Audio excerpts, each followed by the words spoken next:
নিয়ে চলে এসেছি পেপার দুর্গা 2025-এর ফার্স্ট পার্ট। তো এই পার্টে আমি সমস্ত ঠাকুরের বডি স্ট্রাকচারগুলো বানিয়েছি, যদিও পুরোপুরি বানানো হয়নি বডি স্ট্রাকচারগুলো।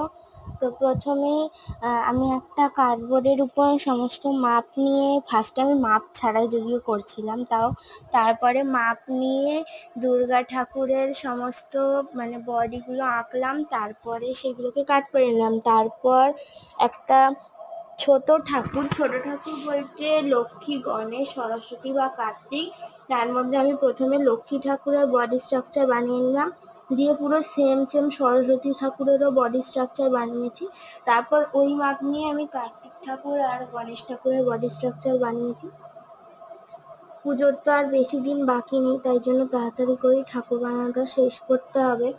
তো বাকি পার্টগুলো খুব তাড়াতাড়ি আসবে, তোমরা সবাই ওয়েট করো বাকি পার্টগুলোর জন্য।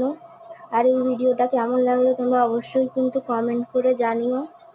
পরের পার্টে ঠাকুরের মুখ বানানো আর বডি পার্টগুলো সমস্ত কিছু জোড়াটা আমি দেখাবো। এই পার্টে সমস্ত বডি পার্টগুলো জুড়ি নিয়ে আমি আলাদা আলাদা করে কেটে কেটে করেছি, আলাদা আলাদা করে কেটে কেটে বডি পার্টগুলো করলে দেখতে বেশি ভালো লাগে। Thanks for watching.